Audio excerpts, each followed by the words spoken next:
พี่น้องป๊าดมาแตลิตนพี่น้องทั้งหาดใหญ่ปักไต่ปักตำเทน้ำท่วมคักท่วมในอีพออีแม่เคยฝนตกหนักตกรุนแรงตั้งแต่วันที่21พฤศจิกายนเป็นต้นมาพี่น้องเอ๋ยตกคักตกแน่น้ำปลาวาสันไหลมากจนพี่น้องโอ้ยเป็นตาย่านคักบัดนี้ท่วมมันบ่เป็นท่วมนิ่งๆดิมันก็น้ำก็เซี่ยวก็ไหลตลอดไปนี่นะโอ้ยคนสิออกมาก็ออกมายากพี่น้องเอ๋ยบ่แม่นท่วมแค่อันครึ่งเมตร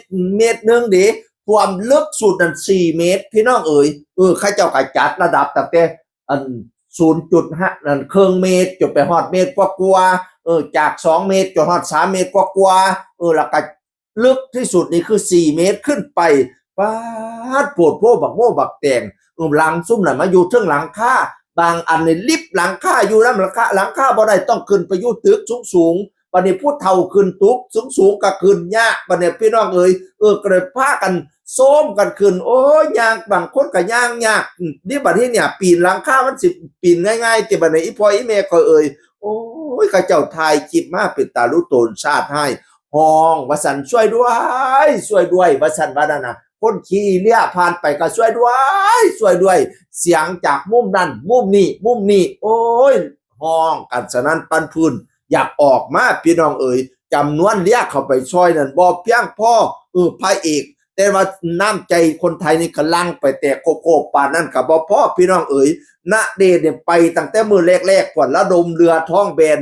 เครื่องติดเครื่องยนต์เข้าซอยผู้น้ำท่วมยุทธตั้งหาดไงพี่น้องเอ๋ยบัดนี้นี่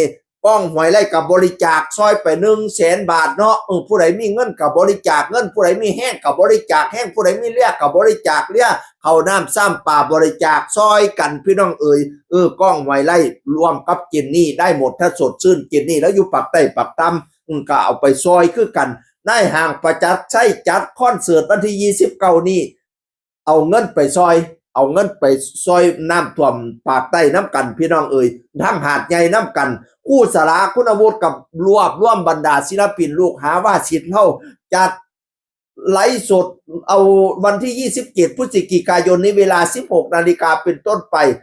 หาเงินช่วยเหลือผู้ประสบภัยภาคใต้เหมือนกันคู่สลากระไดพี่น้องลูกศิษย์เล่าหลายทั้งแกมมี่ทั้งค่ายต่างๆร่วมกันแตกอายะพี่น้องเอ๋ย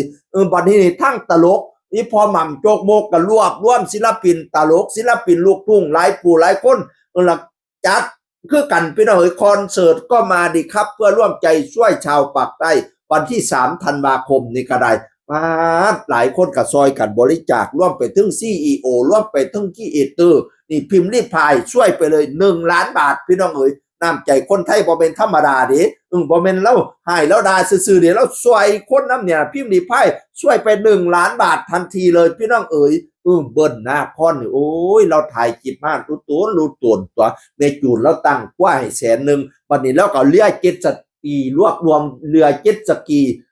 เพราะว่ามันเอาไปช่วยคนน้ำท่วมเนาะประมาณ20 ลำพนวานะป่านนั้นคนก็ออกมาบ่ได้ทั้งพี่ก็ห้องซอยแน่ทั้งพี่ก็ซอยแน่จนเราให้เราบ่สามารถสิซอยได้เบิดพี่น้องเอ๋ยแต่ว่ารัฐบาลประกาศเป็นสถานการณ์ฉุกเฉินแล้วพี่น้องเอ๋ยจังหวัดสงขลามีทั้งหมด16 อำเภอแต่ที่หนักๆมันหาดใหญ่มันบ่แม่นท่วมให้หน้าตากาธรรมดาดิมันท่วมบ้านคนท่วมเขตธุรกิจย่านธุรกิจพี่น้องเอ๋ยเสียหายมากๆเลยน้ำท่วมลึกสุดสนิวัสลึกกว่า4 เมตรโลดหน้ามันไปจอดไว้บัดนี้ก็ว่าไปจอดไว้เทิงสะพานมองสูงๆเนาะคิดว่าน้ำสิบ่ท่วมแต่ซุ่มค่อยๆนี่ท่วมเพราะเหี่ยเพราะแห้งแล้วข้าเจ้าก็บ่มีหม้องไปเนาะสิไปพุ่นก็ท่วมไปพี่ก็ท่วมผู้ใดได้ไปจอดอยู่เทิงเนินสะพานนั่นก็ใครแน่ผู้ใดได้จอดอยู่ริมโอ้ยท่วมเสียหายหลายแสนลดราคาห้วยกระไดพี่น้องรู้ตนชาติให้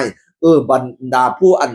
เขาอย่างอันผู้ซอยสังคมดีๆน่ะกันจอมพลังก็ไปพี่กันนี้ไม่พลาดอยู่แล้วบินบรรลือฤทธิ์กลับไปลงพื้นที่ช่วยผู้ช่วยคนพี่น้องเอ๋ยกันจอมพลังนี่เราไปซอยหลายจุดดิจุดนึงเนี่ยน้ำท่วมรถบัสมาเนี่ยคนติดอยู่เทิงรถบัสทางในรถบัสก็มีน้ำออกมาก็ออกมาบ่ได้เราต้องไปซอยเอาทีมงานไปซอยขั้นไปช้ากว่านี้ตุยคารถบัสมาสารวานั่นน่ะอุ้ยมีแต่เบิงอันยังก็มีแต่เป็นตาลุตนพี่น้องเอ๋ยบัดที่นี่ย้ายอันนึงกันทายมา ลมข้างกับไตนี่วอมเบิดออกมากกับบ่ได้ทีมงานกันจอมพลังกับซอยพี่น้องเอ่ยหลายผู้หลายโซนก็เข้าไปช่วยเหลือกันโอ้ยไก่อยู่รอดปลอดภัยให้ผ่านวิกฤตครั้งนี้ไปได้ด้วยดีเด้อคนไทยก็ช่วยเหลือกันดีอยู่น้ำก็ให้ลดลงไว้ๆนะเห็นว่ากระไดเนาะความเป็นตะย่านอิหลีส่งกำลังใจไปทั้งปากใต้ปากตำเด้อพี่น้องเอ่ยคนไทยน้ำกันบ่ทิมอุ้ยมีฮอดต่างประเทศเด้ออันพระเอกวินน่ะแม่ CEO วินแห่งประเทศลาวซอยบริจาคมา1 ล้านบาทพี่น้องเอ่ยเราเป็นคนดังเป็นพ่อค้าออนไลน์เป็น CEO ดังเติบวินนี่ก็ได้ทั้งสปปลาวซอยมา1 ล้านบาทโอ้ยขอบคุณหลายๆอีพอกูเอ่ยนี่ละน้ำใจทั้งไทยทั้งลาวซอยกันพี่น้องเสียงคนเก่าเว้าสู่ฟังสวัสดีครับสวัสดีครับ